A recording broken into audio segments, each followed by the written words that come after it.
మదనపల్లిలో అతిపెద్ద fashion world SR shopping mall మార్చి 8న హీరోయిన్ మీనాక్షి చౌదరిచే గ్రాండ్ ఓపెనింగ్ 3 లక్షల వెరైటీలు అతి తక్కువ ధరలు. నమస్తే, నేను విజయ్. ముఖ్యంగా ఈ గ్రహణ సమయంలో ఏ రాశి వారికి ఎక్కువగా అనుకూలంగా ఉంటుంది, అలాగే ప్రతికూలంగా ఉంటుంది. అయితే నిజంగా 5 రాసుల వారికి ఈ గ్రహణం వల్ల చాలా ప్రతికూల ఫలితాలు ఉంటాయని చాలామంది పండితులు చెప్తున్నారు. ఇది కరెక్టో కాదో తెలుసుకునే ప్రయత్నం చేద్దాం. మనతో పాటు స్టూడియోలో ఉన్నారు ప్రముఖ జ్యోతిష్య పండితులు నానాజీ పట్నాయక్ గారు. గురువుగారు నమస్తే. శ్రీమాత్రే నమః. అందరిలో ఒక కన్ఫ్యూజన్ అయితే క్రియేట్ అయింది. చంద్రగ్రహణం వల్ల కొన్ని రాసుల వారికి ప్రత్యేకంగా చాలా ప్రతికూల ఫలితాలు, అంటే జీవితంలో ఎప్పుడూ చూడనటువంటి కొన్ని అరిష్టాలు, నష్టాలు కూడా జరిగే అవకాశం ఉందని రకరకాలుగా అందరూ చెప్తున్నారు. కరెక్టే అంటారా? చాలా మంచి ప్రశ్న వేశారండి. ఇక్కడ మనకి మీరు అన్నట్టుగా కన్ఫ్యూజనే. ఎందుకంటే కొన్ని రాసుల వారు అపుర కుబేరులు అయిపోతారు, ఈ 4 రాసుల వాళ్ళు అపుర కుబేరులు అయిపోతారు, ఈ 4 రాసులు ఎందుకు పనికి రాకుండా పోతారంటారు. నేను ఒక చిన్న లాజిక్ క్వశ్చన్ వేస్తాను మీకు. ప్రతి సంవత్సరం మనకు 4 గ్రహణాలు వస్తాయి. ఈ 4 గ్రహణాల్లో 1-2 గ్రహణాలు మనకు కనిపిస్తాయి, కొన్ని కనబడవు ఆ సంవత్సరం అంతా. 4 గ్రహణాలు పట్టినప్పుడు ఒక్కొక్కసారి గ్రహణానికి 4 రాసులకు మంచి ఉంటుంది ఖచ్చితంగా, 4 లేదా 3, ఒక 5 అట్లా. మరి ఈ 4 గ్రహణాల్లో 12 రాసులు అయిపోతే ప్రపంచంలో ఉన్న ప్రతి ఒక్కడు అపరకుబేరుడు అయిపోవాలి. అవ్వకూడదా? లేదు, 4 రాసులు అస్సలు బాగోకూడదు అనుకుంటే ప్రతి ఒక్కడు ఇంకా బాధపడుతూనే ఉండాలి. అంతే కదా. కానీ ఈ గ్రహణం వచ్చిన టైంలోనే గురుగారు ఈ డిస్కషన్ వస్తుంది. ఎగ్జాక్ట్లీ. అయితే ఇక్కడ మనకి ఏంటంటే, మనకు శాస్త్రంలో చెప్పింది ఏమిటి, గ్రహణం అనేటువంటిది సాధనా మార్గంలో మీరు ఈరోజు ఒక మంత్రం చదివారనుకోండి, ఉదాహరణకి అది ఒక్కసారి చేసే మంత్రం 1000 సార్లు ఫలితం ఇస్తుంది. లేదా మీరు 1 లక్షల జపం గతంలో చేశారు, పునశ్చరణ ఫలితం అంటే 10 లక్షలు చేశారు పంచాక్షరి, మీరోజు గ్రహణ సమయంలో చేసినటువంటి మంత్రం యొక్క బలం అన్నిసార్లు చేసిన ఫలితం ఇస్తుంది. మీకు ఎందుకు చేయాలి మంత్రము అంటే, ఒకటి మన పూర్వజన్మ కర్మని దగ్ధం చేసేటువంటి శక్తి గ్రహణానికి ఉంటుంది. That is the reason. అయితే మరి ఈ ఫలితాలు ఉండవా అంటే ఖచ్చితంగా ఉంటాయి. అయితే ఒక్కొక్క విషయం ఒక్కొక్క రాశి వారికి ఒక్కొక్క దాని మీద ఉంటుందండి. ఇక్కడ ఇప్పుడు గ్రహణ ప్రభావం పడేటువంటి రాశులు ఏమిటి అని చెప్పి తీసుకుంటే, సింహము, కర్కాటకము, కన్య, ధనస్సు, మేషం ప్రతికూలంగా ఉండేవి.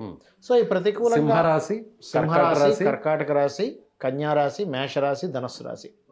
ఓకే, ఇప్పుడు మనకు చూడండి, గ్రహణ సమయంలో స్త్రీ జాగ్రత్తగా ఉండాలంటారు.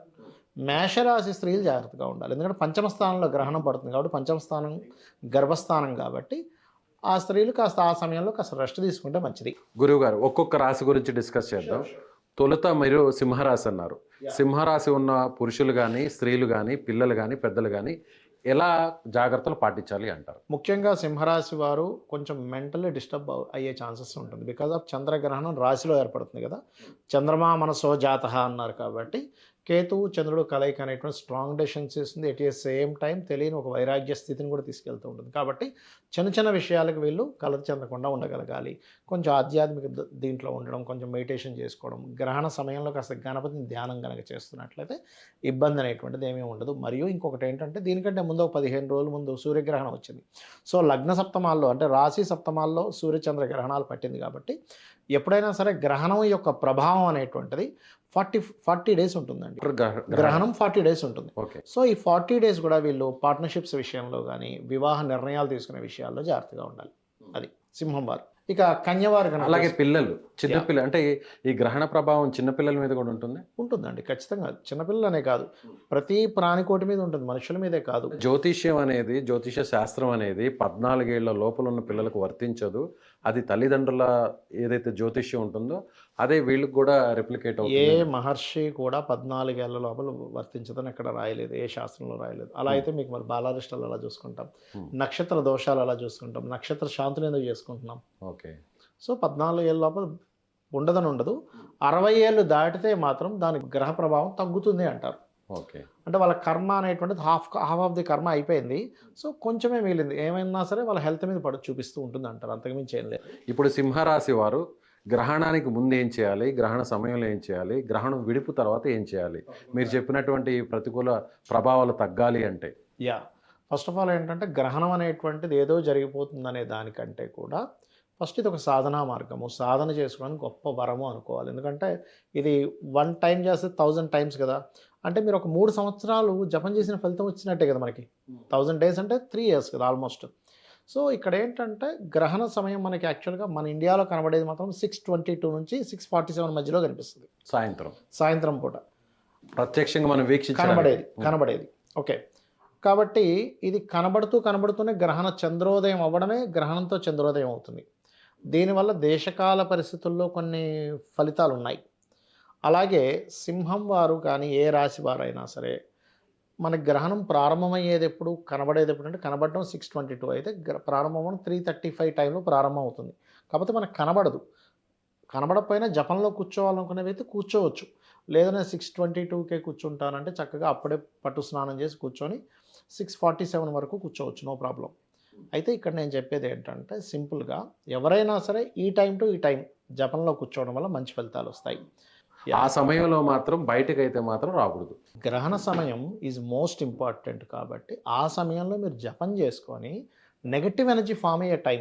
గ్రహణం అంటే ఏంటంటే గ్రహణం కానీ అమావాస్యలు కానీ ఎందుకు మనం చేస్తాము అంటే ఒక నెగటివ్ ఎనర్జీ మనలోకి ఫామ్ అయినప్పుడు మన యొక్క మహాదశలు అంతర్దశలు గ్రహస్థితి మన కర్మలంతా మన ఆరాతో సంబంధం కలిగి ఉంటుంది. ఈ ఆరాకి తొందరగా కనెక్ట్ అవుతాయి ఇవి. ఎప్పుడైతే మన దశ కొంతమంది చూడండి, నాకు మంచి మహాదశ నడుస్తుంది, మంచి అంతర్దశ నడుస్తుంది, కానీ ఏంటో నాకు కలిసి రావట్లేదు అంటారు. ఎందుకు అంటే కారణం ఏంటంటే ఈ సమయంలో వీళ్ళు ఎప్పుడైతే ఒక ప్రొటెక్షన్ని తెచ్చుకోలేదు ఒక మంత్రంతో, ఆ నెగిటివ్ ఎనర్జీ ఎప్పుడైతే వీళ్ళలోకి ఫామ్ అయిపోయిందో వీళ్ళకి రావాల్సిన అదృష్టాన్ని వీళ్ళు కోల్పోతారు. అది ఎంత మంచి దశ అయినా సరే వాళ్ళు కోల్పోతుంటారు. అంటే రావాల్సింది రాదు, ఎంత రేంజ్లో రావాలో ఆ రేంజ్ తగ్గిపోతూ ఉంటుంది. అందుకని మనం చేసుకోవడం. ఇంకోటి ఏంటంటే బ్లాక్ మ్యాజిక్స్ కొన్ని నెగటివ్ పట్టుకుంటాయి, పిశాచ యోగాలు ఎక్కువగా పట్టుకుంటాయి చెప్పాలంటే. సో చాలామంది కూడా ఏమంటున్నారంటే గ్రహణ సమయంలో ఇంట్లో ద్వారాలన్నింటినీ కూడా మూసివేయాలి, కిటికీలు తలుపులు అన్నింటినీ మూసి ఇంట్లో ఉంచుకొని మీరు అన్నట్టుగా జపాలు చేయడం అనేది, లేకపోతే మంత్రోచ్చారణ చేయడం అనేది, దేవుణ్ణి ఆరాధించడం చేయడం చాలా మంచిది అంటుంటారు. అంటే మూసేయమని ఎక్కడ చెప్పలేదండి, దర్భ వేసుకోవాలి. ఇంకోటి ఏంటంటే కొంతమంది ఆ సమయంలో అంటే కొంతమంది హేతువాదుల వల్ల కూడా ప్రజలకు చాలా మంచి కూడా జరుగుతుంది, మనం వ్యతిరేకించట్లేదు. ఆ సమయంలో నేను సమోసా తింటున్నా, లడ్డు తింటున్నా, నాకేం జరగట్లేదు చూడండి అంటారు. అని కొంతమంది సోషల్ మీడియాలో నేను ఒక ఉదాహరణ అడుగుతాను మిమ్మల్ని. సిగరెట్ పెట్టి మీద ఏం రాసి ఉంటుంది? స్మోకింగ్ ఈజ్ ఇంజూరియస్ అనేది క్లియర్గా ఉంటుంది కదా, అది అబద్ధమా నిజమా? నిజమే కదా.